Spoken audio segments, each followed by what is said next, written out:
पतितानां पावनेभ्यो वैष्णवेभ्यो नमो नमः। जय श्री कृष्ण चैतन्य प्रभु नित्यानंद श्री अद्वैत गदाधर शिवासादि गौर भक्त वृंद। हरे कृष्ण कृष्ण कृष्ण हरे हरे, हरे रामो राम राम हरे हरे। तो आपको जब मित्र गणेश कक्षा में आते हैं हमारी, उनको आप लोग कॉल करके बोल सकते हैं कि क्लास चालू हो गया, तो वो ज्वाइन कर सकते हैं। ओम नमो भगवते वासुदेवाय। ओम नमो भगवते वासुदेवाय। ओम नमो भगवते वासुदेवाय। नारायणं नमस्कृत्यं नरं चैव नरोत्तमं देवीं सरस्वतीं व्यासं ततो जयमुदीरये। नष्टप्रायेषु अभद्रेषु नित्यं भागवत सेवया भगवत उत्तमा श्लोके तिर्भवति नष्ट की।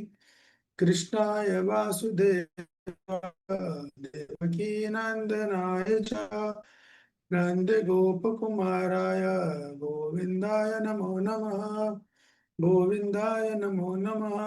गोविंदाय नमो नमः। हरे कृष्णा कृष्ण कृष्ण हरे हरे, हरे राम राम राम हरे हरे। आवाज आ रही है मेरी अमित प्रभु? यस प्रभु जी, अमित, आ रही है। ठीक, ओके। तो आप सभी का स्वागत श्रीमद् भगवद गीता यथारूप अध्याय 6 और श्लोक संख्या 30। तो अध्याय 6 का शीर्षक किसको पता है? हाथ उठाए जरा। ये एग्जाम में आने वाला है, जो हम खत्म करेंगे अपना छठा अध्याय। तो उसमें जो मल्टीप्लाई क्वेश्चन होता है ना, उसमें आएगा ये। आने वाला के अध्याय 6 का नाम क्या है? यस, आईफोन जी बताइए क्या नाम है अध्याय 6 का? जी हरे कृष्ण प्रभु जी, दंडवत प्रणाम। दंडवत प्रणाम। प्रभु जी, ध्यान योग है अध्याय 6 का टाइटल। वेरी गुड, बहुत बढ़िया। इसलिए हमें अध्याय का शीर्षक वगैरह सब पता होने, कम से कम इतना पता होना चाहिए कि गीता में कितने अध्याय हैं, उन अध्याय का शीर्षक पता होने चाहिए, और एक एक अध्याय में कितने श्लोक हैं वो भी पता होने चाहिए, और टोटल श्लोक कितने हैं वो भी पता होने चाहिए। टोटल श्लोक तो पता होंगे, लेकिन अध्याय का शीर्षक ही पता होना जरूरी है। तो कल हमने श्लोक क्रमांक 29 तक चर्चा कर ली थी, है कि नहीं? अब हमें आगे तक की चर्चा करनी है। तो पिछले श्लोक में हमने देखा कि किस प्रकार भगवान ने जो है सिद्ध योग में सिद्ध हो गया है, जो उसके लक्षण बताए, विशेष रूप से निष्काम कर्म योगी के, सॉरी अष्टांग योगी के। और फिर बाद में भगवान ने उनको भी बताया कि जो लोग साधक हैं उनको क्या करना है, उनको जो है, जो अष्टांग योग के साधक हैं उनको क्या दिक्कत आने वाली है। तो उस मन की समस्या के बारे में उन्होंने बताया, है कि नहीं? तो कल हमने काफी चर्चा करी हरे इस विषय कृष्णा में। प्रभु जी का दर्पण। हरे कृष्णा माता जी, हरिवाणी माता जी, स्वागत है आपका। आपकी सहेली नहीं आ रही, क्या बात है? क्या हो गया उनको? आपने बात करी उनसे? हाँ, बात तो इतना नहीं हुआ, फोन नहीं उठा रहे, गाँव में फोन इतना काम नहीं करती उनके गाँव में। काहे फोन नहीं उठा रही हैं? कहाँ चली गई वो? हरे कृष्णा प्रभु जी। हरे कृष्णा। ठीक है, तो हम श्लोक क्रमांक 30 में चर्चा चालू करेंगे। तो देखिए, पिछले श्लोक में बताया गया था कि जो सिद्ध साधक होता है वो कैसे दिखता है, ठीक है, ये बताया गया था। और श्लोक क्रमांक 30 में भी ये बताया जा रहा है वो कैसे दिखता है।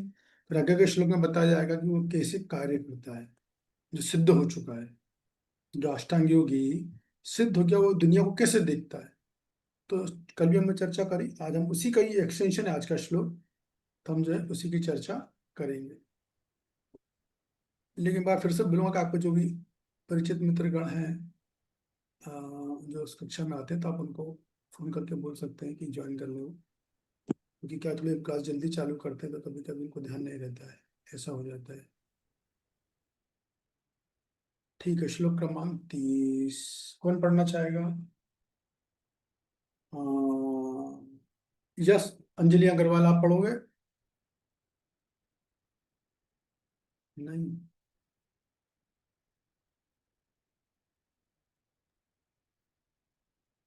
ठीक है, पढ़िए अमित प्रभु, आप पढ़िए।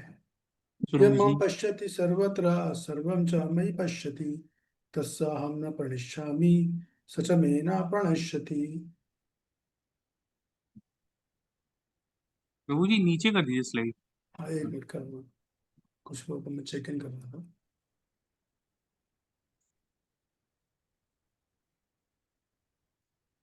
हाँ, पढ़िए। भक्ति वेदांत स्वामी श्रील प्रभुपाद की जय। जय। जो मुझे सर्वत्र देखता है और सब कुछ मुझ में देखता है, उसके लिए ना तो मैं कभी अदृश्य होता हूँ और ना ही वे मेरे लिए अदृश्य होता है। तो देखिए, इस श्लोक में भगवान क्या बता रहे हैं कि जो अष्टांग योगी सिद्ध हो गया है, ठीक है, जो समाधि अवस्था प्राप्त कर चुका है, तो वो उस दुनिया को कैसे देखता है। तो भगवान बोल रहे हैं अष्टांग योगी के बारे में, लेकिन भगवान प्रभुपाद जी तात्पर्य में हो सकता है अष्टांग योगी के बारे में बोले, किंतु वो अ, भक्त योगी के बारे में जरूर बोलेंगे। मैं बिना पढ़े ही बता रहा हूँ कि भक्त योगी कैसे देखता है, ये बोला जाएगा। तो जो मुझे सर्वत्र देखता है, तो ये बोल रहे हैं कि जो अष्टांग योगी होता है वो क्या करता है, सर्वत्र मुझको देखता है। मुझको देखने से क्या मतलब है, ये मैंने कल बताया था, आज और आज आप लोग बताएंगे। और क्या है, एक तो मुझे सर्वत्र देखता है, और जो दूसरी चीजें देखता है इस दुनिया की, उसमें मुझको देखता है। तो पहले तो उसने मेरे को देखा, फिर जो मेरी रचना देखी उसमें उसने मुझे देख लिया, ठीक है। तो ऐसा जो साधक होता है उसके लिए क्या होता है, उसके लिए ना मैं कभी अदृश्य होता हूँ ना वो मेरे लिए कभी अदृश्य होता है। मतलब दोनों दूसरे के लिए कभी गायब नहीं होते। यानी हम लोग को हम दोनों का कभी भी हमारा संबंध है, वो एक सेकंड के लिए भी कभी विच्छेद नहीं होता है। निरंतर हमारा संपर्क एक दूसरे से बना रहता है, 24 घंटे, 24 आवर्स ए डे संबंध बना रहता है, ये बोल रहे हैं भगवान। तो जो मुझे सर्वत्र देखता है, सर्वत्र देखने से क्या मतलब है, क्या देखता है अष्टांग योगी, कौन बताएगा? हाँ, पहले प्रश्न समझ लीजिए। अष्टांग योगी, भगवान बोल रहा है, जो मुझे सर्वत्र देखता है और सब कुछ मुझ में देखता है। तो वो जब सब कुछ देखता है तो उसमें वो क्या देखता है? प्रभु जी मैं बताऊं। नहीं, रुक जाइए। यस, तो नहीं माता जी। हरे कृष्णा प्रभु जी, दंडवत प्रणाम प्रभु जी। मैं ट्राई करती हूँ। जो अष्टांग योगी है वो सारी आत्मा में परमात्मा को देखता है और परमात्मा में सब आत्मा को देखता है, अर्थात अष्टांग योगी हर जीव में दोनों को देखता है। बराबर, यही बात। तो भगवान जब बोल रहे ना जो मुझे सर्वत्र देखता है, इसका मतलब है पूरी सृष्टि में वो परमात्मा को देखता है। अभी समझिए इस बात को, वो कृष्ण को नहीं देख रहा है। अष्टांग योगी ना, इसलिए मैंने कहा अध्याय का नाम पूछा, अध्याय का नाम क्या है। तो अष्टांग योगी सर्वत्र, कहते हैं ना, कण कण में भगवान विराजे, अंडांतरस्थम परमाणु च्यांतरस्थम, बोलते हैं वो भगवान ब्रह्म संहिता में, कि इस सृष्टि के कण कण में भगवान जो है बैठे हुए हैं। राधाष्टमी जी, हाँ ठीक है, आप म्यूट कीजिए, मैंने किया लेकिन आपने फिर अनम्यूट कर दिया था। आपको तो थोड़ा शोर आ रहा है तो रिकॉर्डिंग डिस्टर्ब होगी। तो जो अष्टांग योगी है वो क्या करता है, वो फिर मैंने आपको म्यूट कर दिया, अब आप उसे अनम्यूट मत कीजिएगा।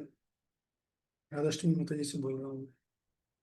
तो वो सर्वत्र परमात्मा का दर्शन करता है। परमात्मा मतलब चतुर्भुज नारायण का दर्शन, शंख चक्र गदा पद्म का दर्शन हर जगह वो करता है, डायरेक्ट देखता है उसको हर जगह, ठीक है। और वो हर जगह मेरे को देखेगा, पूरी सृष्टि में हर जगह से परमात्मा दिखाई देगी बराबर। और ऐसे के लिए ना तो उस हम लोग कभी एक दूसरे के लिए गायब नहीं होते। गायब नहीं होने का मतलब है कि हमारा जो संपर्क है वो लगातार बना रहता है। उनका वाईफाई, उनका इंटरनेट कभी एक सेकंड के लिए भी विच्छेद नहीं होता है, जैसे हम लोग का यहाँ तो होता रहता है, खासतौर से यहाँ गोवर्धन में। लेकिन ऐसे योगी का कभी भी संबंध विच्छेद नहीं होता है। ये बात है, तो मेरे लिए कभी अदृश्य है, तो मतलब हम लोग निरंतर एक दूसरे के संपर्क में बने रहते हैं।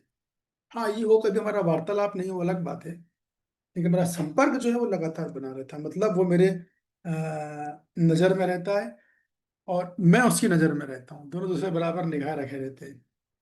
जैसे कोई प्रेमिका होती ना, प्रेमिका प्रेमिका दोनों का एक कॉफी शॉप में जा रहे हैं कॉफी पीने।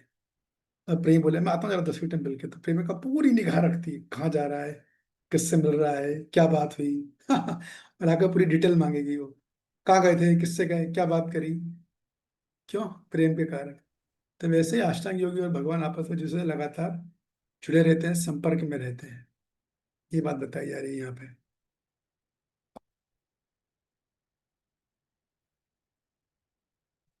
और यदि भक्ति के एंगल से देखेंगे तो भक्त में आदमी इस स्थिति में कब आता है, जब भगवान का शुद्ध कृष्ण प्रेम प्राप्त कर लेता है। उससे पहले स्थिति नहीं आती है, ध्यान रखिएगा, बिल्कुल हाईएस्ट स्टेज है। ये योग की सबसे हाईएस्ट स्टेज है, जहाँ अष्टांग योगी परमात्मा को देखता है और भक्ति योगी कृष्णा को देखता है। सुपर डुपर हाईएस्ट स्टेज होती है, सर्वत्र कृष्ण दर्शन होता है उसको, एक दो में नहीं होता है, ये बात है। तो ये जो श्लोक है ये पूरी तरह, अगर प्रभुपाद जी तो पूरा कृष्ण भावनामत दृष्टि से लिखा हुआ है, तो ये कृष्ण भावनामृत की पूर्ण स्थिति को दर्शाता है। कृष्ण भावनामृत की सर्वोच्च अवस्था है ये। आप समझ जाओ आप गुरु की क्या योग्यता होनी चाहिए, या शुद्ध भक्त किसे कहते हैं। तो अगर हम भक्ति एंगल से देखेंगे इस बात को, हम भक्ति एंगल से चर्चा करेंगे, तो प्रभुपाद जी बोलते हैं तात्पर्य में कि भक्त जो है हर वस्तु को कृष्ण की दृष्टि से देखेगा। लिखा ना, मुझे सब कुछ मुझे सर्वत्र देखता है। तो मुझे सर्वत्र देखता का मतलब क्या कि हर चीज को वो कृष्ण की दृष्टि से देखेगा। मान लो कोई जीवन में कोई घटना घटी, छोटी या बड़ी, तो ये सोचेगा भगवान कृष्ण इस घटना को कैसे देखेंगे। कोई वस्तु देखेगा तो वह सोचेगा भगवान कैसे देखते होंगे इसको। तो क्या होता है जब इस तरीके से सोचने लगता है, तो उसकी लाइफ में जब प्रॉब्लम्स आती है तो उसको मार्गदर्शन मिल जाता है कि मुझे मेरी समस्या से कैसे बाहर निकलना।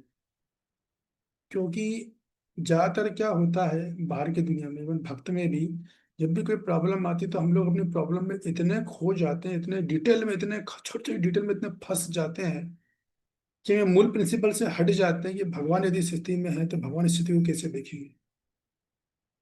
या ये और भी गहराई से बताऊं, तो भक्त ये सोचता है कि इस स्थिति में भगवान मुझसे क्या एक्सपेक्ट करते हैं। बस जैसे ही आप इस पॉइंट पे आओगे, तो मेरा कोई सिचुएशन आ रही है और मेरे को डिस्टर्ब कर रही है और मैं परेशान हूँ, तो आप ये सोचो कि भगवान मेरे से स्थिति में क्या चाहते हैं।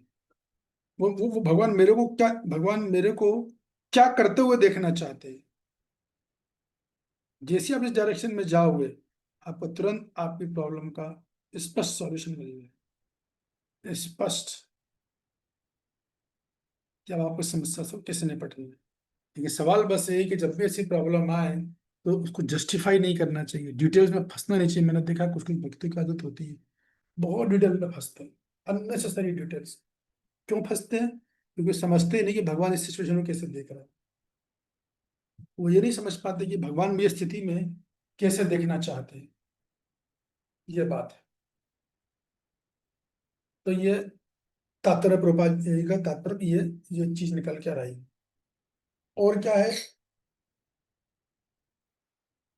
और ऐसा जो योगी होता है तो होता ही है, केवल सिद्धि नहीं होता अपितु क्या होता है, वो भगवान से नित्य जुड़ा होता है।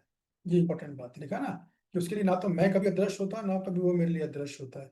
इसका मतलब ही यही है, वो नित्य मेरे से जुड़ा रहता है, नित्य अनुभूतियां हमारी रहती है। तात्पर्य पढ़िए। तात्पर्य इस प्रकार है, कृष्णावना भावित व्यक्ति भगवान श्री कृष्ण को सर्वत्र देखता है और सारी वस्तुओं को कृष्णा में देखता है। ऐसा व्यक्ति बिल्कुल सही। भले ही तो प्रगति की प्रत्यक्ष देखिए क्या बोला प्रभुपाद जी ने, वही बात बोली। भगवान ने बोला अष्टांग योगी के बारे में, भगवान ने कृष्ण भगवान प्रभुपाद जी ने कृष्ण भक्त के बारे में बोल दी कि वो भी क्या करता है, सब जगह पूरी सृष्टि में हर जगह भगवान को देख रहा है और सारी वस्तुओं में कृष्ण को दिख रहा है। तो भगवान में सारी सृष्टि देख रहा है और सारी सृष्टि में भगवान को देख रहा है, ये समझो। अभी देखिए यहाँ भगवान शब्द आया है, परमात्मा शब्द नहीं बोल रहे हैं प्रभुपाद जी। परमात्मा के उसके लिए अष्टांग योगी के लिए चतुर्भुज परमात्मा। यहाँ जो है वो श्याम सुंदर को देखता है या वासुदेव कृष्ण को देखता है, दो दो दो भुजाओं वाले भगवान को, उनको देखता है। चलिए आगे पढ़िए। ऐसा व्यक्ति भले ही प्रगति के पृथक पृथक अव्यक्तियों को देखना प्रतीत हो, किंतु वह प्रत्येक दशा में इस कृष्ण भावना वृत्त से अवगत रहता है कि प्रत्येक वस्तु कृष्णा की ही है, की शक्ति की अभिव्यक्ति है। हाँ, कृष्ण भावना भावित तो जो भी अ, वस्तु देखता है, रुकिए भैया, आप थोड़ा अमित बोलना थोड़ा रुको, आप एक दो सेकंड के लिए, मैं बीच बीच में बोलता हूँ ना, फुल स्टॉप दिया। तो देखिए यहाँ पे क्या हो रहा है, प्रभुपाद जी बोल रहे हैं कि जो कृष्ण भावनात्मक व्यक्ति होता है, वो जो कुछ भी वस्तु देखता है, उसे क्या देखता है, ये कृष्ण की शक्ति है। उदाहरण के लिए, हम लोग घर में मोटर चला देते हैं, टंकी का पानी गिरता रहता है, बहता है पानी, और हमें कुछ दुख नहीं होता है। क्यों? क्योंकि हमारे पास ये दृष्टिकोण है, हम ये समझ नहीं पाते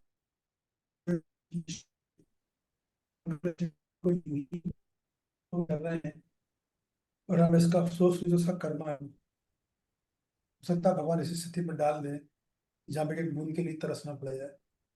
क्यों? पानी की वैल्यू समझने के लिए। या हम लोग कमरे में रहते हैं, कमरे से बाहर गए, कमरे की लाइट बंद नहीं करें।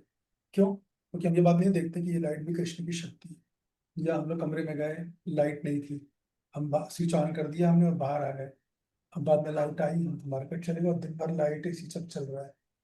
क्यों? क्योंकि ये एहसास नहीं कि कृष्ण की शक्ति। तो जिस व्यक्ति को कृष्ण की शक्ति का एहसास है, तो समझता है, वो कोई भी चीज वेस्ट नहीं करने देता। फिर वो ऐसा नहीं कि टूथपेस्ट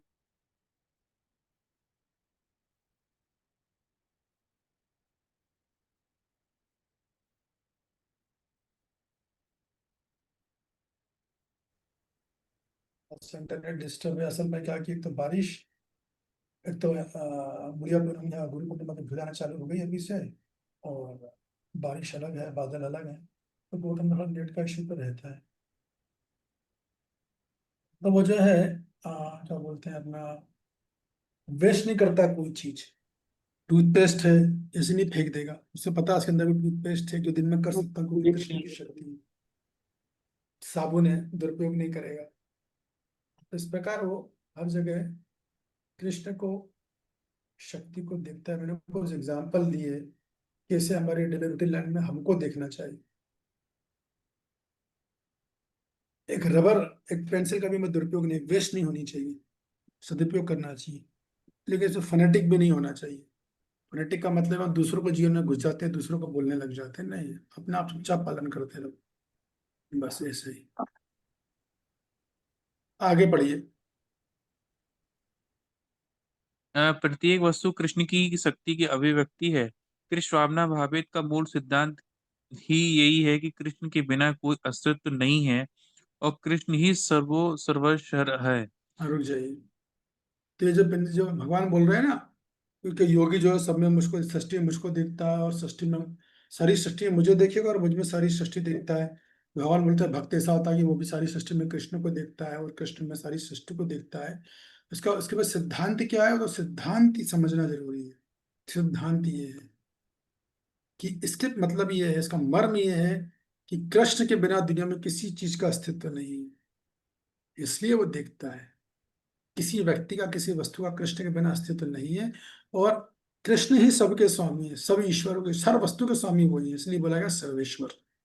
जब ये सिद्धांत आपकी समझ में आ जाएगा, तो हम लोग भी इस प्रिंसिपल पर जल्दी काम करने लग जाएंगे। सारी सृष्टि मुझे देखता है, और मुझ में सारी सृष्टि देखता है। ये सिद्धांत को समझना जरूरी है, जो लाल अक्षरों में लिखा हुआ है, इसको समझो आप। इस सिद्धांत पे सारी बात हो रही है। आगे पढ़िए। कृष्ण भावना मृत कृष्ण प्रेम का विकास है। ऐसी स्थिति जो भौतिक मुख से भी परे है। आत्म साक्षात्कार के ऊपर कृष्ण भावना मृत के इस अवस्था में भक्त कृष्ण से इस अर्थ में एक रूप हो जाता है और उसके लिए कृष्ण ही सब कुछ हो जाते हैं और भक्त प्रेम में कृष्ण से पूरित हो उठता है। तब भगवान तथा भक्त के बीच अतरंग संबंध स्थापित हो जाता है। उस अवस्था में जीव को विनिष्ट नहीं किया जा सकता और ना ही भगवान भक्त की दृष्टि से ओझल होते हैं। कृष्ण में तादात्म्य होना आध्यात्मिक लय आत्म विनाश है। भक्त कभी भी ऐसी विपदा नहीं उठाता। ब्रह्म संहिता में कहा गया है। एक मिनट है, एक मिनट है, एक मिनट। तो देखिए, जब भगवान उसे बोल रहा है ना कि मैं कभी अदृश्य नहीं होता और मेरे लिए वो अदृश्य नहीं होता, उसके लिए मैं अदृश्य नहीं होता, उसका मतलब यही है कि दोनों के बीच में अंतरंग संबंध स्थापित होगा, जैसा मैं पहले बोल रहा था, कांस्टेंट कनेक्शन बैठ गया एकदम पूरी तरीके से। तो एक दूसरे से विच्छेद नहीं होते, बिल्कुल भी लगातार जुड़े रहते हैं। हरे कृष्ण प्रभु जी। प्रभु जी एक रिक्वेस्ट था। हाँ, प्रभु जी आवाज कभी धीमा और कभी तेज आ रहा है। प्रभु जी माइक को ना थोड़ा अपने पास लाइएगा तो सही आवाज आएगी प्रभु जी। एक मिनट। हरे कृष्णा कृष्ण कृष्ण हरे हरे, हरे राम राम राम हरे हरे। अभी ठीक है? जी प्रभु जी। ओके, ठीक है। हालांकि थोड़ा नेट का भी इशू है, तो थोड़ा आपको धैर्य रखना होगा। धन्यवाद प्रभु जी। ठीक है। तो ये जो है ब्रह्म संहिता से श्लोक है। प्रेमांजन सुरत भक्ति विलोचन नयना संता सदैव हृदेश विलोकयन्ति यम श्याम सुंदरम अचित्त गुण स्वरूपम गोविंदमादि पुरुषम तमहम भजामि। पढ़िए मित्रों। मैं आदि भगवान गोविंद की पूजा करता हूँ, जिनका दर्शन भक्तगण प्रेम रूपी अंजन लगे नेत्रों से करते हैं। वे भक्त के हृदय में स्थित श्याम सुंदर रूप में देखे जाते हैं। इस अवस्था में ना तो भगवान अपने भक्त की दृष्टि से ओझल होते हैं और ना भक्त उनकी दृष्टि से ओझल हो पाते हैं। यही भक्त योगी के लिए भी सत्य है, क्योंकि वे अपने हृदय के भीतर परमात्मा रूप में भगवान का दर्शन करता रहता है।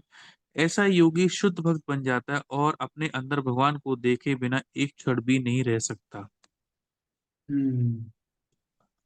तो क्या बोल रहे हैं यहाँ पे कि देखिए, जब कनेक्शन बच गया, एक दूसरे का बैठ गया, तो स्वाभाविक है कि दोनों दूसरे का चिंतन कर रहे हैं। तो दृष्टि से वो जल भूलने का तो प्रश्न ही नहीं है। मन में चिंतन हो रहा है तो फिर क्या बात है कि नहीं। तो जो भक्ति अष्टांग योगी हृदय में परमात्मा का चिंतन करता है, दर्शन करता है, चिंतन नहीं दर्शन करता है। भक्त योगी कृष्ण का दर्शन करता है हृदय में। तो ये श्लोक जो प्रभुपाद जी ने कोट किया है, ये ब्रह्म संहिता से किया है। गोविंदमादि पुरुषम तमहं भजामि। हुआ कहता है, प्रभुपाद जी एक बार कलकत्ता में प्रवचन देने गए थे, तो उस टाइम नक्सलवाद था, भयंकर आतंकवादी थे जो अलग बंगाल की मांग करते। तो वहाँ प्रवचन देने गए थे प्रभुपाद जी। और जब वहाँ भक्तों ने पंडाल वंडाल लगाया, प्रभुपाद जी कटआउट लगाए, प्रचार जैसे करते हैं ना वैसे ही। तो वहाँ पहले जो वहाँ के जो लोग थे नक्सलवादी, उन्होंने पहले ही इस्कॉन के भक्तों को धमकी दे दी कि अगर ये कार्यक्रम यहाँ पर हुआ तो हम तुम्हारे स्वामी जी को बम से उड़ा देंगे, धमकी दे देंगे। तो भक्तों ने प्रभुपाद जी को बताया। प्रभुपाद जी ने बोला, गोविंदमादि पुरुषम तमहं भजामि। और प्रभुपाद जी वहाँ गए, फिर अपना कार्यक्रम चालू हुआ। जब कार्यक्रम चालू होने लगा, तो थोड़ी देर बाद वहाँ पे नक्सलवादी आ गए और वो हुटिंग उड़ाने लगे, हो सीटी बजाना है, ये ना, प्रवचन पर डिस्टर्ब करने लगे, शोर मचाने लगे, कुछ उल जुल बातें करने लगे, फिल्मी गाना गाने लगे। मतलब कुल मिला के वो व्यवधान डालने का प्रयास कर रहे हैं। ने प्रभुपाद जी में प्रवचन निरंतर दिए जा रहे थे बिना डिस्टर्ब हुए थे। पूरे स्टेज से प्रभुपाद जी अकेले बैठे थे। बाकी कुछ शिष्य नीचे थे जो व्यवस्था संभाल रहे थे, और कुछ एक दो शिष्य थे जो प्रभुपाद जी की रक्षा के लिए ऊपर खड़े थे, जो ताकतवर शिष्य थे, जैसे ब्रह्मानंद प्रभु वगैरह। कोई प्रभुपाद जी को छुएगा तो उसको फोड़ देंगे, इस टाइप से। तो वो दो तीन शिष्य ऊपर प्रभुपाद जी के आसपास थे। बाकी के शिष्य व्यवस्था संभाल रहे थे, दर्शकों को संभाल रहे थे, नक्सलवादी को समझा रहे थे कि भाई शांति बना के रखिए, शोर ना करिए। आप में से जो लोग वीडियो ऑन कर सके तो करें, बहुत अच्छी बात होगी। इसके बाद जब परेशान करने लगे, लेकिन प्रभा जी का प्रवचन चलने लगा, तो नक्सलवादी को लगा अरे तो डिस्टर्ब ही नहीं हो रहा है, कुछ हो नहीं रहा है। तो आखिर में उन्होंने क्या किया, जो कुर्सियां होती है ना, कुर्सियां पे बैठे थे, कुर्सियां कूदने लगे, कुर्सियों को तोड़ने लगे। फिर प्रवचन प्रवचन जारी रहा, और आखिर वो कुर्सियां फेंकने लगे यहाँ से, और दूसरे को। मतलब प्रभुपाद जी के ऊपर नहीं, ऑडियंस में आपस में प्रभुपाद जी को नहीं कर रहे थे, लेकिन शोर खूब मचा रहे थे कि प्रवचन ना हो। तब जब बहुत ज्यादा स्थिति खराब हो गई, तो बहुत ही ज्यादा कुर्सियां फेंकने लगे, लड़ाई झगड़ा होने लगा, और गाली गलौज होने लगा, बड़ा फिर डिस्टर्ब हो गया। कुल मिला के पूरा प्रोग्राम था डिस्टर्ब हो गया। प्रभुपाद जी तब भी बैठे रहे। तब प्रभुपाद जी ने करताल दिया, फिर ये गाया था, प्रेमांजन भक्ति विलोचन नयना संत सदैव हृदयेषु विलोकयन्ति जम श्याम सुंदरम अचित्त गुण स्वरूपम गोविंदमादि पुरुषम तमहं भजामि। जैसा हमने कहा, ये जब स्थिति कब आती है, जब आदमी हर सिचुएशन में भगवान कृष्ण को देखता है। प्रेमांजन, अंजन यानी काजल, जब उसकी आंखों में प्रेम का अंजन लगा होता है ना, तब ये स्थिति आती है, मतलब भगवान से बहुत प्रेम हो जाता है, तब वो सर्वत्र कृष्ण का दर्शन करता है। तो इतनी भयानक परिस्थिति में भी, जहाँ प्रभुपाद जी को जान से मारने की धमकी दी गई थी और सब कुछ हो रहा था, तो प्रभुपाद जी निवाला गया था। इसके बाद भी वो लोग रुके नहीं, तो भगवान भगवान प्रभुपाद जी को उठाया, बोले चलिए प्रभुपाद आप चलो, हमें खतरे से खाली नहीं है। तो प्रभुपाद जी को स्टेज से निकले और स्टेज के बगल में ही उन्होंने इशारा करके कार लगवा दी थी, ताकि प्रभुपाद जी को ज्यादा जाना नहीं पड़े। तो उसके बाद एक मिनट, हरे कृष्ण ताई प्रभु, वो नेट नहीं आ रहा है, तो देखेंगे। हाँ, नेट का। तो फिर उन्होंने स्वामी जी को उठा लिया, और उठाने के बाद प्रभुपाद जी को लेके गए, कार में बैठा दिया और जल्दी से गाड़ी भागी एकदम। फिर भी उन लोगों ने प्रभुपाद जी कार में पत्थर वगैरह मारे, तो प्रभुपाद जी जा चुके थे। तो कहना मतलब है, देखो प्रभुपाद जी भी इतने भयानक सीजन में जरा भी डिस्टर्ब नहीं हुए, विचलित नहीं हुए, भागे नहीं, क्योंकि उसके पीछे ही भगवान के हाथ को देख रहे थे। एक्चुअल डिवोटी हमें सीखने को क्या मिलता है इस श्लोक से, कि हमारे जीवन में जो भी परिस्थितियां आती हैं, अच्छी हो या बुरी हो, छोटी हो या बड़ी हो, हमें सब में भगवान के छुपे हुए हाथ को देखना आना चाहिए। ये सूचना भगवान ने मेरे को दी है, भगवान इसमें क्या चाहते हैं मेरे से। आपका टीचिंग अच्छे से मिल रही है, आपको भगवदगीता आप समझ रहे हो, तो आपको क्लियर समझ में आना चाहिए कि इस समय में मेरे को सिचुएशन में क्या करना है। ये श्लोक हमको ये सिखा रहा है कि नहीं।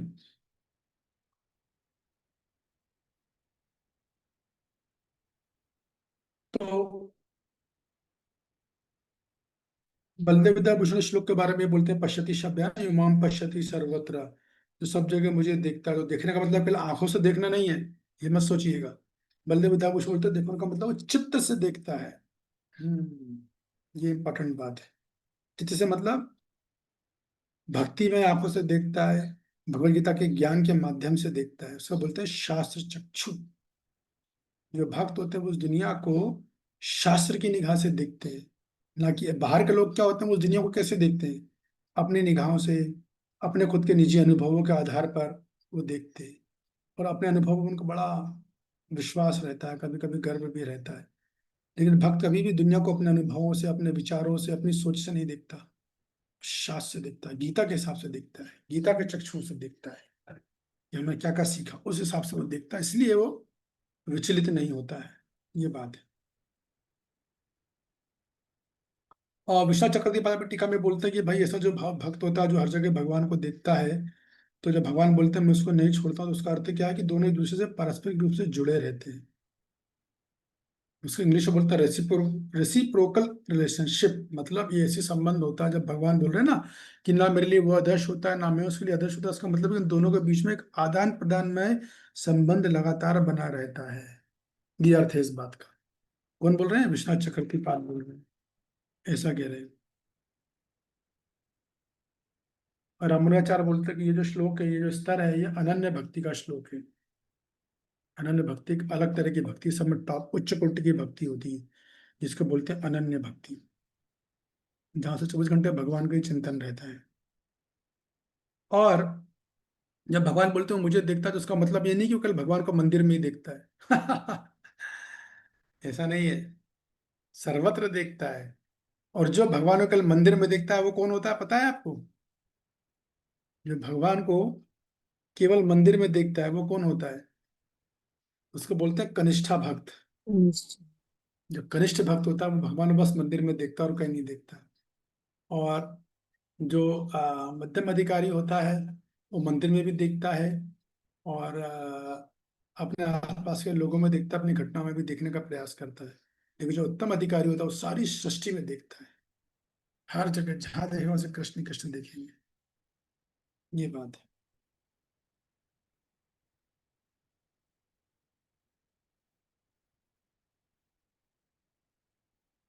और जो मध्वाचार्य जी हैं, वो श्लोक के बारे में बोलते हैं लिखा ना, युवाम पश्यति सर्वत्र, या हिंदी में बताएंगे हम कि अ, जो सर्वत्र मुझे देखता है और सारी सृष्टि में मुझे देखता है, तो इसका मतलब क्या है?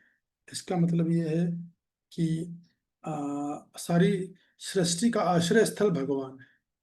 प्रभुपाद जी ने भी इस बात को बोला है, इसी को बोला सारा आश्रय भगवान है। तो सारांश बात यही है कि जो योगी या भक्त भगवान को सर्वत्र सब में देखता है, वो भगवान से कभी दूर नहीं होता है, ना भगवान उससे कभी दूर होती है। तो ये बिल्कुल भक्ति की एक परिपक्व उच्च कोटि की अवस्था होती है। इस समय का शिक्षा मिलती है, सच्चाई मिलती है। जो सच्चा भक्त होता है वो हर जीव में, हर परिस्थिति में भगवान की उपस्थिति का अनुभव करता है, और उसे भगवान का स्मरण करने के लिए किसी विशेष स्थान या अवस्था की आवश्यकता नहीं होती है। विशेष स्थान पे जाऊंगा, मैं भगवान का स्मरण करूंगा, ऐसा नहीं होता है। हर परिस्थिति में जहां जैसा मैं भगवान का स्मरण करता, अनुभव करता, उनकी उपस्थिति को साक्षात महसूस करता है। उदाहरण के लिए कोई बताएगा? वो उदाहरण भागवतम में से किसी को याद आ रहा है? नहीं आ रहा। प्रभु जी, भक्त प्रहलाद महाराज जी हो सकते हैं, हर परिस्थिति में हर एक जगह में उन्होंने देखा था कृष्ण जी को, हाँ, लेकिन भगवान मैंने का आपका स्मरण। वो तो उत्तर तो सही आपने, कि मैंने आपका नाम बोला नहीं था, आपने खट से बोल दिया।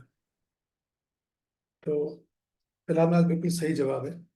प्रहलाद महाराज से पूछते हैं ना, अल्लाह कश्मीर किधर है तेरा भगवान, इस खंबे में है क्या? तो बोलते हैं हाँ है ना। तो प्रहलाद महाराज का एग्जाम्पल यहाँ फिट होता है।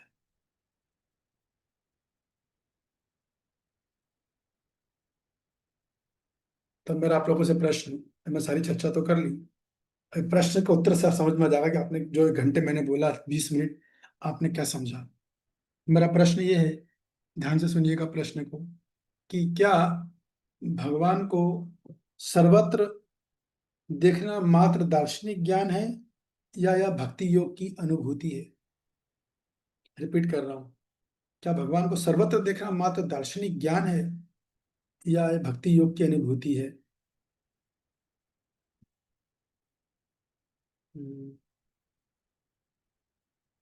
यस, रंगनारायणी माता जी। हाँ जी, हरे कृष्णा प्रभु जी, दंडवत प्रणाम। प्रणाम। भक्ति योग की अनुभूति है। हाँ, तो ऐसा नहीं है केवल दार्शनिक विचार है, ये भक्ति योग की अनुभूति, मतलब जब शुद्ध अवस्था में पहुंचता है साधक तब होता है। जब ज्ञान से नहीं होता है, केवल ज्ञान तो हम हमारे पास भी है, जब वहां तक पहुंचते हैं तब हम देख पाते हैं। ये रियलिटी है। अब कोई खुद झूठ बोल रहा है कि मैं सर्वत्र कृष्ण को देख रहा हूँ, तो समझ जाओ वो चीटिंग कर रहा है। वित्त सारे लक्षण देख लिए हमने। तो जब ये तभी संभव होता है जब योगी भगवान से निरंतर 24 घंटे जुड़ जाता है, और हर जीव में, हर वस्तु में, हर परिस्थिति में भगवान की उपस्थिति को देखता है। इसको समझ लो आप, तब वो पहुंच पाता है। जैसे अर्जुन ने विराट रूप में देखा, हरिनाम जप में देखा, सर्वत्र देखा अर्जुन ने। अर्जुन भी एग्जाम्पल है इसका। इस तरीके से ये श्लोक हम पे अप्लाई होता है। तो हम इसे कैसे अपना जीवन में हम कैसे उतार सकते हैं? कि हमें जहाँ तक संभव हो, हम हर परिस्थिति में भगवान को देखना चाहिए। ऐसी अनेक परिस्थितियां सुबह से रात तक प्रतिदिन होती हैं, तो भगवान की उपस्थिति को देखना चाहिए, भगवान के छुपे हाथ को देखना चाहिए, और सोचना चाहिए कि भगवान इस सिचुएशन में मुझे क्या करते हुए देखना चाहते हैं। बस, तो आपको उत्तर मिल जाएगा। और जहां तक संभव हो, द्वेष से बचे, ईर्ष्या से बचे। ये अगर ये रहेगा तो फिर इस विजन को हम लोग प्रैक्टिस भी नहीं कर पाए। ये बात है। तो श्लोक क्रमांक 23 का पूरा हमने आकलन कर लिया हर दृष्टिकोण से। ठीक है, अब जो है श्लोक क्रमांक 31 पढ़ेंगे। कौन पढ़ेगा? हिमाचल माता जी आप पढ़ोगे? ठीक है, आईफोन पढ़िए। जी प्रभु जी। श्लोक क्रम, जी प्रभु जी, मुझे कहा। नहीं ये प्रभु जी है ना, आईफोन। प्रभु जी आपका नाम लिखो, मैं भूल जाता हूँ जी आपका नाम बार बार। हाँ, डाल देता हूँ प्रभु जी, हाँ हनुमंत प्रेषक दास। हाँ, सॉरी, मैं भूल जाता हूँ, बहुत मालिका मेरे को आईफोन कहना अच्छा नहीं नहीं लगता, नहीं मेरे भी करो। ठीक है। सर्वभूतम चितम यो मां भजते देवा मम स्थिता, भजते त्वां मम त्वाम अवस्थिता, सर्वथा वर्तमानो अपि स योगी मयि वर्तते।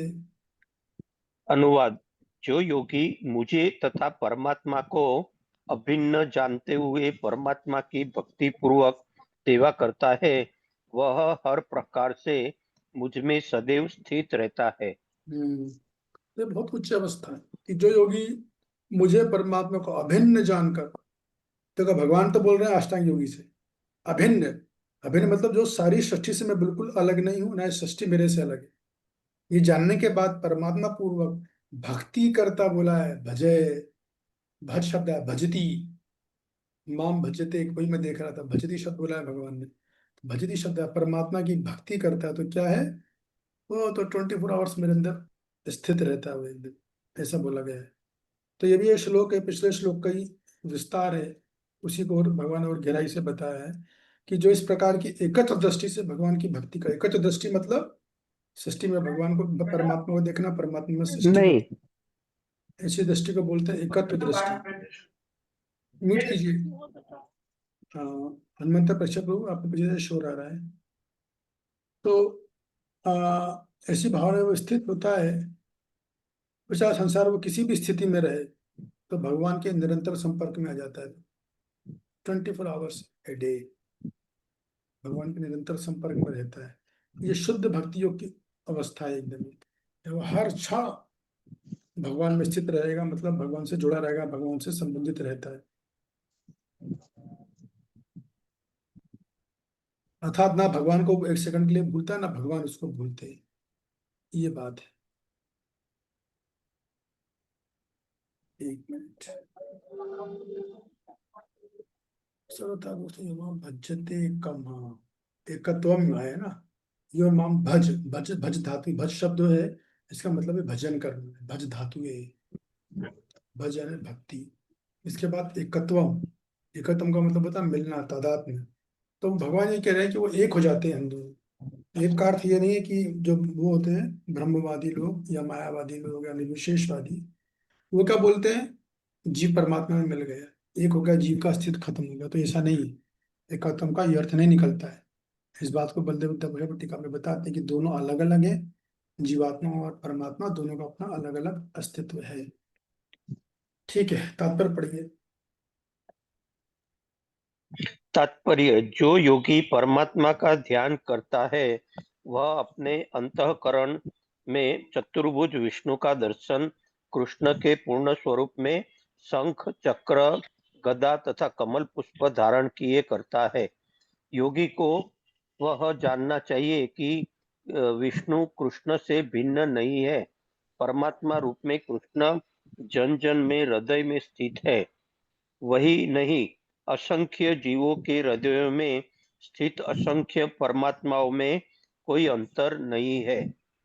न ही कृष्ण की दिव्य प्रेमा भक्ति में निरंतर व्यस्त व्यक्ति तथा परमात्मा के ध्यान में निरत एक पूर्ण योगी के बीच कोई अंतर है। कृष्ण भावनामृत में योगी सदैव कृष्ण में ही स्थित रहता है, भले ही भौतिक जगत में वह विभिन्न कार्यों में व्यस्त क्यों न हो। हाँ रुकिए। इसकी तो देखिए क्या बोला जा रहा है कि देखिए, जो अष्टांग योगी तो क्या संसार में रहते नहीं, वो तो जंगल में चले जाता है। लेकिन भक्ति योगी जो संसार में रहता है, सारे सांसारिक कार्य करता रहता है, भारी दृष्टि से ऑफिस जा रहा है, घर जा रहा है, सब्जी ला रहा है, डॉक्टर के पास जा रहा है, वैष्णवी घर के अनेक काम कर रही हैं, लेकिन वास्तव में वो भारी क्रिया करते हुए भगवान से निरंतर जुड़े रहते हैं, कैसे, ध्यान के माध्यम से। अगर पिछले आपको जैसे शोर आ रहा है। जी नहीं प्रभु जी, हरिवाणी देवीदास जी। ओह अच्छा, वहां से आ रहा है, कर लिया मैंने, ठीक है, ओके। तो वो जो है अपना, क्या बोल रहा था मैं, भूल ही गया। तो भक्त सारी क्रिया करते हुए भगवान में मगन रहता है। जैसे प्रभुपाद जी थे, प्रभुपाद जी एक बार क्या हुआ, वासुदेव पे बैठे हुए थे, उनको क्लास देना था। उसी टाइम एक भक्त आप प्रभु चेक साइन करना, एक भक्त को डांट रहे थे, एक को इंस्ट्रक्शन दे रहे थे, वो सेवा ठीक से क्यों नहीं कर रहे हो, एक का बुद्धिज्म के बारे में बता रहे थे, और एक साथ एक समय 7-8 काम कर रहे थे एक समय में, और सब पे उनका ध्यान बराबर था एकदम। ये क्या वो कैसे होता है, ये भगवान की कृपा से होता है। भगवान एम्पावर करते हैं अपने भक्तों सेवा के लिए। पढ़िए आगे। इसकी पुष्टि श्री रूप गोस्वामी कृत भक्ति रसामृत सिंधु में हुई है। निखिला स्वप्यवस्थायु जीवन मुक्त स उच्यते। कृष्ण भावनामृत में रत रहने वाला भगवत भक्त स्वतः मुक्त हो जाता है।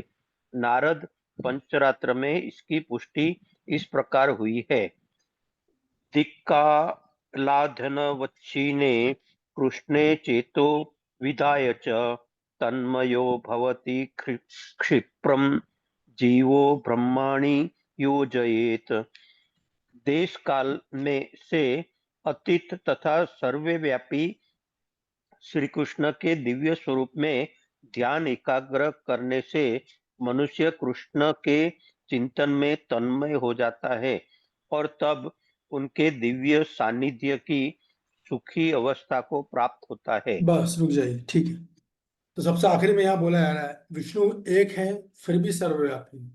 देखिए स्क्रीन पे दिखेगा आपको, एक रूप होते हुए भी वे अपनी अचिंत्य शक्ति से सर्वत्र उपस्थित रहते हैं, जिस प्रकार सूर्य एक ही समय अलग स्थानों में दिखता है। तो देखिए क्या प्रभुपाद जी बोल रहे हैं, भगवान का गुणगान कर रहे हैं कि आप देखोगे सूर्य जो होता है वो अमेरिका में इंडिया में अलग टाइम पे निकलता है, पाकिस्तान में अलग टाइम पे निकलेगा, एशिया में अलग अलग, थोड़ा हल्का हल्का हल्का अंतर होता है जरा जरा सा, है ना।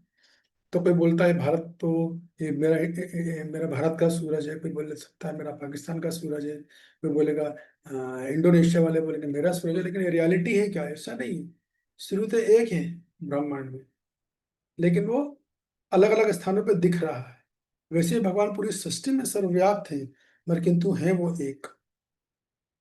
ये बात बोल रहे हैं भगवान, तो भक्त इस बात को समझता है। श्लोक क्रमांक 32, यस अनिलांचल माता जी।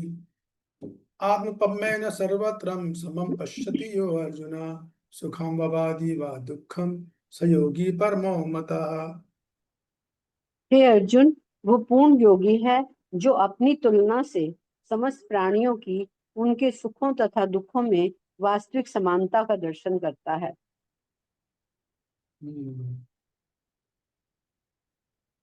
वो पूर्ण योगी जो अपनी तुलना से समस्त प्राणियों की उनकी सुखों तथा दुखों में वास्तविक समानता का दर्शन करता है। देखो क्या बात बोली है भगवान ने। इसलिए बोलते हैं गीता जीवन में रोज पढ़नी चाहिए, कभी जीवन में भटकेंगे नहीं। तो देखिए क्या बोला है यहाँ पर कि जो सर्वोच्च योगी होता है वो क्या करता है, वो सभी जीवों, वो जो योगी अपने समान ही सभी जीवों को देखता है, अर्थात वो दूसरे का सुख में सुखी होता है और दूसरे का दुख में दुखी हो जाता है। जब तक हम लोग इस स्तर पे नहीं आ रहे तब तक अपने आप को वैष्णव या वैष्णवी समझना अपरिपक्वता की निशानी है। परिपक्व भक्त ऐसा होता है, बोलते ना मेच्योर बनो भक्ति में, मेच्योर डिवोटी बनो। कैसे बनो, ये उसके लक्षण है। दूसरे का दुख दिखेगा, उसको दुख होगा, तो होगा नहीं, वो कुछ करेगा भी जो कुछ संभव हो। सुख होगा बहुत खुश हो जाएगा।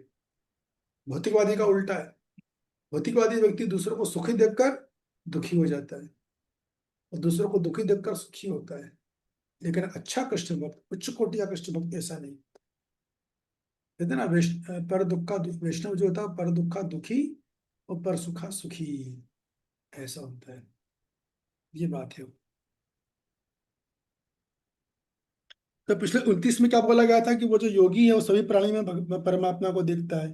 तो 30 में बोला है कि भगवान में सबको और सबको सबको परमात्मा में देखता है। और फिर 31 में क्या बोला है कि वो योगी हर स्थिति से भगवान में स्थित रहता है। 32 में क्या बता रहे हैं कि ऐसी योगी की दृष्टि कैसी होती है, दूसरों को सुख दुख को भी अपने जैसा ही समझता है। ये बात है। ये वो स्तर है, आता है यहाँ पर योगी जब और प्रगति कर जाता है तो दूसरों को सुख दुख को अपना सुख दुख समझता है। वो समझता है कि व्यक्ति क्यों दुखी, क्यों कष्ट में, दुख का मूल कारण क्या है, इसके पास कृष्ण भक्ति नहीं, ये कृष्ण से विलग हो गया, कृष्ण से जुड़ नहीं रहा है। मैं ऐसा क्या करूँ कि कृष्ण से जुड़ जाए। उसके लिए जो कुछ होगा वो सब कर देगा, जो कुछ मतलब जो कुछ शास्त्र सम्मत है वो सब करेगा, जो शास्त्र द्वारा अनुमोदित है।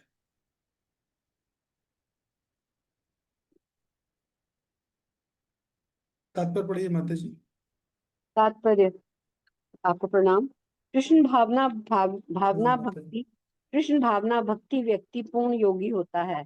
वो अपने व्यक्तिगत अनुभव में प्रत्येक प्राणी के सुख तथा दुख से अवगत होता है। हाँ रुकिए, क्या बेहतरीन लाइन लिखी। देखो वह अपने व्यक्तिगत अनुभव से तो आप कोई भी आप दूसरे का सुख दुख कब अनुभव कर सकते हो?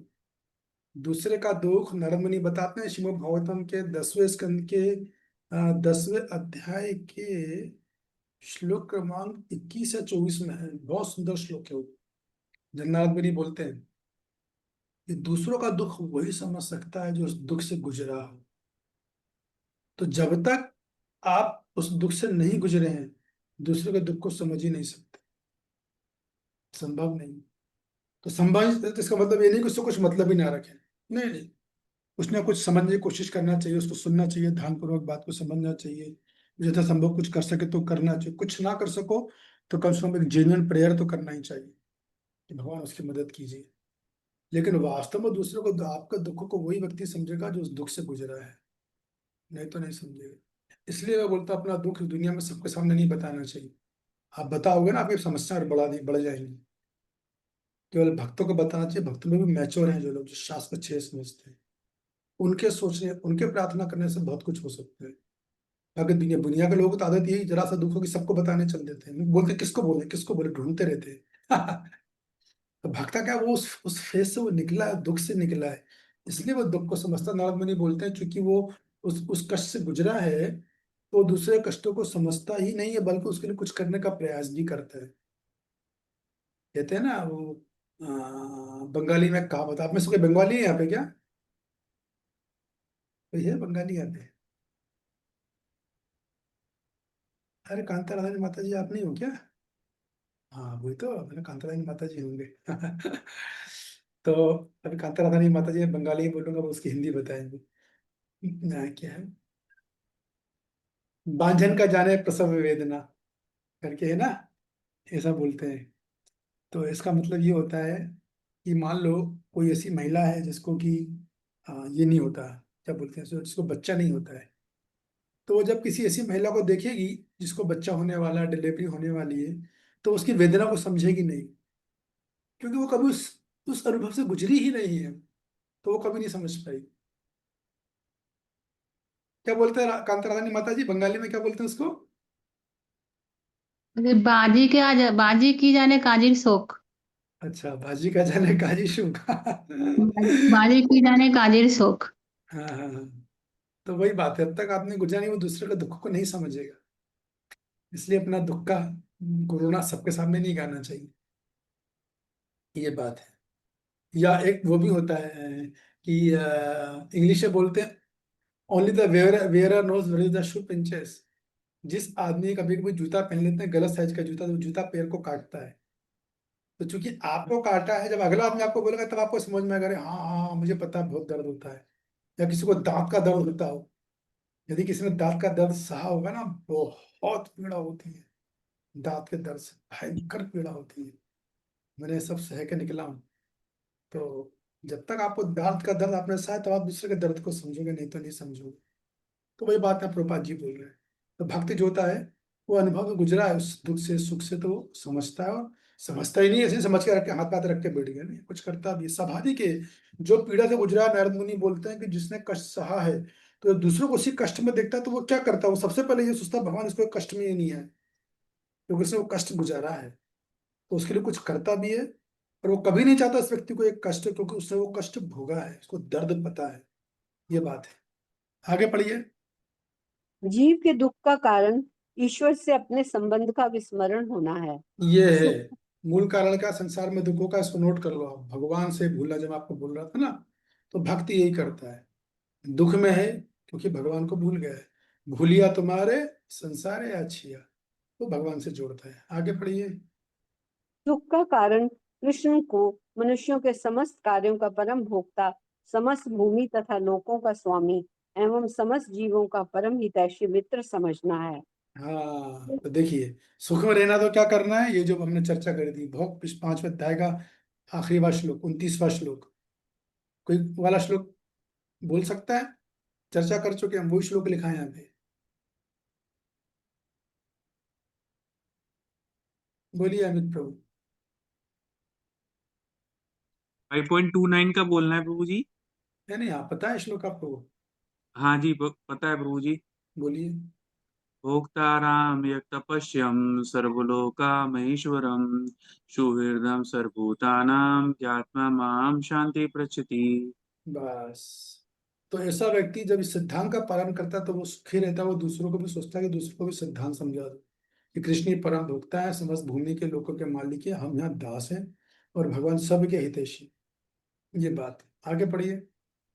पूर्ण योगी ये जानता है कि भौतिक प्रकृति के गुणों से प्रभावित बद्ध जीव कृष्ण से अपने संबंध को भूल जाने के कारण 3 प्रकार के भौतिक तापों दुखों को भोगता है। और चूंकि कृष्ण भावना भावित व्यक्ति सुखी होता है, इसलिए वो कृष्ण ज्ञान को सर्वत्र वितरित कर देना चाहता है। बस, तो यही बात है कि वो जो जीव के दुखों का कारण क्या है उसका आप लोग रट लो। 3 बजे भी नींद में उठा दो, खट से बोल देना चाहिए संसार में हम लोग या जीव क्यों दुखी हैं, केवल एक कारण से कि हम भगवान से अपने संबंध है उसको भूल गए। इसीलिए मैं जो तीनों तरह का ताप लिखा है ना, तीनों त्रिविध ताप, इसलिए भोग रहा है, इसलिए वो पाप कर रहा है, इसलिए सारे गलत काम कर रहा है, क्योंकि भगवान से अपना संबंध भुला दिया है उसे, और इसलिए वो दुखी है। और भक्त कृष्ण भक्त सुखी होता है, क्यों? क्योंकि वो भोक्ताराम व्यक्त प्रिंसिपल को समझता है और वो उस ज्ञान को सबको देना चाहता है। ये बात प्रभुपाद जी बोले। आगे पढ़िए। क्योंकि पूर्ण योगी कृष्ण भावना भावित बनने के महत्व को घोषित करता चलता है, अतः वो विश्व का सर्वश्रेष्ठ उपकारी एवं भगवान का प्रियतम सेवक है। न च तस्मान मनुष्येषु कश्चिन में प्रियकृतम, भगवद गीता 1969। दूसरे शब्दों में भगवत भक्त सदैव जीवों के कल्याण को देखता है और इस तरह वो प्रत्येक प्राणी का सखा होता है। वो सर्वश्रेष्ठ योगी है क्योंकि वो स्वांत सुखाय सिद्धि नहीं चाहता, अपितु अन्यों के लिए भी चाहता है। वो अपने मित्र जीवों से द्वेष नहीं करता। यही है वो अंतर जो एक भगवत भक्त तथा आत्मोन्नति में रुचि रखने वाले योगी में होता है। जो योगी पूर्ण रूप से ध्यान धरने के लिए एकांत स्थान में चला जाता है, वो उतना पूर्ण नहीं होता जितना कि वो भक्त जो प्रत्येक व्यक्ति को कृष्ण भावना भावित बनाने का प्रयास करता रहता है। हरे कृष्णा प्रभु जी, प्रणाम आपको। तो प्रभुपाद जी ने एक शुद्ध भक्त और प्रणाम माता जी। तो और प्रभुपाद जी जो है अष्टांग योगी और भक्ति की तुलना की है कि भाई अष्टांग योगी अकेले जंगल में रहता है, ठीक है, परमात्मा का ध्यान कर रहा है तो मन तो शांत रहेगा उसका, लेकिन वो इतना सुखी नहीं होता जितना कृष्ण शुद्ध भक्त होता है। क्योंकि वो क्या करता है, कृष्ण भक्ति भी दूसरों को देता है। तो कृष्ण भक्ति की ऐसी चीज है कि आप शुद्ध भाव से, अच्छे भाव से दे रहे हो तो जितना आप कृष्ण को दोगे उतना अधिक सुख आपको मिलेगा। बस देने का तरीका आना चाहिए, उससे पर्सनल एजेंडा नहीं होना चाहिए, कई शर्तें हैं उसमें। और वैसा अगर आप कर रहे हो तो फिर आपको कृष्ण भक्ति बहुत सुख देती है। और शुद्ध भक्ति तो बात ही क्या है। और भगवान भी गीता में बोलते हैं जो मेरे नाम का प्रचार करता है वो सबसे अधिक प्रिय है। तो प्रचार का मतलब नहीं हर कुछ प्रचार नहीं, शुद्ध प्रचार, शुद्ध भावना से प्रचार, अपना निजी उसमें कुछ स्वार्थ, निजी महत्वाकांक्षा नहीं मिलाना चाहिए। हरे कृष्णा कृष्ण कृष्ण हरे हरे, हरे राम राम राम हरे हरे। समय हो चुका है, किसी का कोई प्रश्न, कोई क्वेश्चन है तो बताइए, कमेंट कुछ करना चाहे तो। यस, नरेश, नरेश जी बोलिए। हरे कृष्णा प्रभु जी, दंडवत प्रणाम आपको करता दंडवत हूँ। प्रणाम। दंडवत प्रणाम। प्रभु जी, मेरा जो क्वेश्चन है मतलब सही है, मतलब एक तरह से समझने वाली बात है, सबके लिए है। अब सवाल ये है कि जो हमारे हिंदू धर्म में जो 10 साल से नीचे का जो बच्चे होते हैं उसको जलाया क्यों नहीं जाता प्रभु जी? उसको जलाया क्यों नहीं जाता? हाँ जी, हाँ जी। ये तो प्रश्न यहाँ पे हमने चर्चा किया क्या इसकी? नहीं, मुझे तो नहीं पता प्रभु जी। मेरे दिमाग में कई बार ये जो है ना कोशिश किया मैं आपसे पूछूं कि नहीं, आज तो ऐसे मैं तो पूछ ही देखिए, लिया। हाँ तुमने आपने पूछा गलत नहीं किया, लेकिन मैं कुछ चीज़ आपको बताता हूँ। जब भी हम पहला प्रश्न पूछते हैं ना तो उसकी ये होती है कि हमें जो चर्चा हुई से संबंधित पूछना चाहिए, ठीक है, एक बात। दूसरी जी। बात यह है कि आपका जो प्रश्न है कि बच्चे को जो है 10 साल के बच्चे को जलाया क्यों नहीं है, तो उसको तो उत्तर मेरे को भी नहीं पता। मतलब वैसे तो पता है लेकिन मुझे इसे याद नहीं आ रहा कि शास्त्र में मैंने कहीं से एक्चुअल रीजन देखा हो, कहीं कुछ देखा हो। हाँ लेकिन ये है कि मैं पता करके आपको बता सकता हूँ, ठीक है। जी जी जी समझ रहे हो, तो मैं आपको बताऊंगा कि क्या वजह है। यदि जी प्रभु। यहाँ यदि किसी भक्त को पता हो तो वो बोल सकता है। प्रभु जी, मैं आपसे क्षमा भी मांगना चाह रहा था, मतलब इसी शब्दों के साथ, लेकिन जो है ना, मैं समय पे क्षमा नहीं मांग सका, जो हमारा सवाल थोड़ा अलग था इस विषय से। कोई बात नहीं, कोई बात नहीं। हाँ, कोई देर से उसको गंभीर रूप से मत लीजिए। मैं तो आपको बस एक प्रिंसिपल सिखा रहा था। या जी धर्म धरनी माता जी, बोलिए। इसका सोमा जी का प्रश्न लूंगा, फिर एंड करूंगा। हरे कृष्णा बोलिए। प्रभु, दंडवत प्रणाम प्रभु जी। प्रणाम माता जी, बोलिए। प्रभु प्रभु जी, मैं ये पूछ रही थी, आपने बहुत ही सुंदर बताया कि हमें आम आदमी से अपने मन की बात नहीं बोलनी चाहिए, या भाई अपने भक्तों से बोलना चाहिए। तो जो आम आदमी से बात करते हैं वो हमारी बातों का मजाक उड़ाता है बाद में। और तो क्या। प्रभु जी, हम ऐसे हो जाता है इस संसार में, जैसे कि हम किसी से अपनी बातें बोलते हैं, बाद में मजाक बनाता है, तो उससे हमें दूरी बनाकर रखनी चाहिए या क्या करना चाहिए? हम और क्या उससे आपको लग रहा है, अगर आपकी ट्यूनिंग मैच नहीं हो रही तो उस दूरी, मतलब उसे इंग्लिश में बोलते हैं रिस्पेक्टफुल डिस्टेंस, मतलब आदर सम्मान के साथ दूरी। अगर वो भक्त है तो आदर सम्मान के साथ दूरी, वो भक्त नहीं तो भक्त दूरी बना के रखें बिल्कुल। मन की बात क्यों बताना है उनको? मन मतलब दुख की बातें क्यों बताना है? वो समझेंगे ही नहीं। उल्टा तो और मजे लेंगे, उनको बोलेंगे अच्छा बढ़िया है, अच्छा मौका मिला उनको। तो उनको नहीं बताना चाहिए। भक्त में भी हमको मैंने बताया था कि गंभीर भक्तों को बताना चाहिए, जो तो उससे शास्त्रोक्त हम से दूरी चलते। बनाते हैं, तो प्रभु जी क्या ये ईर्ष्या है, क्या है ये? हमें क्या नहीं नहीं, ये इसको? ईर्ष्या नहीं, ये तो हम अपनी भक्ति को बचा रहे हैं। तो हमारा कर्तव्य है ना हमारी भक्ति को बचाना, तो सेवा है, भगवान की सेवा है, ईर्ष्या नहीं है, भगवान की सेवा है। जी प्रभु जी, हाँ, धन्यवाद प्रभु जी आपका। धन्यवाद। हरे बहुत ही कृष्ण। सुंदर समझाते हो, हमारे लिए जो प्रश्न उठते हैं हमारे लिए आते हैं सारे। अच्छी बात है माता जी। यह समा माता जी बताइए, आपने बहुत पहले हाथ उठाया था। हरे कृष्ण प्रभु जी, सादर प्रणाम सभी माता जी, यस। प्रभु जी को सादर प्रणाम। प्रभु सादर जी, प्रणाम। आपके अध्ययन से अलग हटकर है क्या, मैं पूछूं? पूछिए। प्रभु जी, मैं जगन्नाथ पूजा तो गया, तो कुछ दिन पहले मेरा अपने बेटे का थोड़ा चर्चा हो रहा था। तो हमने उनको बताया कि कैसे स्नान यात्रा होता है, उसके बाद भगवान जी जाते हैं। तो वो बोल रही थी कि मम्मी 108 घड़े से ही भगवान को इतना घड़ा से नहलाऊंगी तुम लोग, तो भी भगवान तो बीमार पड़ेंगे ही। हम बोले नहीं नहीं, भगवान बीमार नहीं पड़ते हैं, एक भक्त का वो ले लेते हैं। तो बोली कि हाँ, तुम लोग कुछ भी बोलने लगती हो, 108 घड़ा पानी से नहलाती हो, एक दो घड़ा पानी से नहला दो, 108 घड़ा पानी से क्यों नहलाते हैं? तो हम तो नहीं जवाब दे सके प्रभु जी। तो हम बोले कि ठीक है, हम पूछ के प्रभु जी लोग से पूछ के बताएंगे। तो मेरा यही तो क्वेश्चन था प्रभु जी कि 108 घड़े के पानी से ही क्यों भगवान को नहलाते हैं? कांतारानी माता जी, क्या बोलना चाहते हो आप? 108 घड़े पानी से क्यों नहलाते हैं? कौन बोलिए बोलेगा? आप ही, बोलिए आप ही हाँ, बताइए। मेरे को भी ठीक से नहीं पता, लेकिन मैं एक आइडिया तो मुझे है, लेकिन एक्चुअल ठीक से नहीं पता। किसी को पता है 108 घड़े से क्यों नहलाते हैं? हरे कृष्ण प्रभु जी, सादर दंडवत प्रणाम। हाँ प्रभु जी। जी, पूरा 108 घड़े से तो जगन्नाथ जी को नहीं नहलाते। 35 से जगन्नाथ जी को नहलाते हैं, 33 से बलराम जी को नहलाते हैं, और 18 जो घड़े हैं उनसे इनको सुभद्रा महारानी जी को नहलाते हैं। इतना तो पता इससे है मुझे। 108 हो गए, तो इस तीनों मिला के 108 हो गए। जी, इतना 35 पता है बस मुझे। ये तो तीनों मिला के 108 हो जाते हैं ना ये।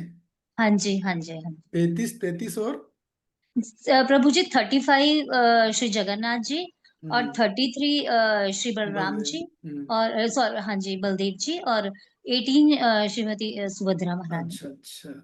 तो सिर्फ ये रीजन क्या वो पूछ रही है 108 से? ऐसा रीजन कि 108 से क्यों ऐसा पूछ रही हो? ये तो नहीं मालूम मुझे। ठीक है माता जी, हम लोग पता करेंगे फिर आपको बताएंगे। ठीक है। जी प्रभु जी, हरे कृष्ण, सादर प्रणाम। ओके। सदर प्रणाम। हालांकि इसका उत्तर वही होना चाहिए कि हम लोग, हमारे मोती के दानों में 108 दाने ही क्यों होते हैं, वही सेम उत्तर होना चाहिए, लेकिन देखना पड़ेगा मेरे को। क्या और किसी बोले को कुछ प्रभु जी, नहीं सुने थोड़ा सा। मतलब ये देख के जो बताएंगे। अब मैं बताएंगे, हम मैं देख के बताऊंगा आपको। ठीक है। ठीक है। तो आप सबका बहुत बहुत धन्यवाद, थैंक यू वेरी मच। कल फिर हम मिलेंगे 5:45 बजे। तब तक के लिए आज्ञा। हरे कृष्णा कृष्ण कृष्ण हरे हरे, हरे राम राम राम राम। हरे कृष्ण प्रभु जी। प्रभु जी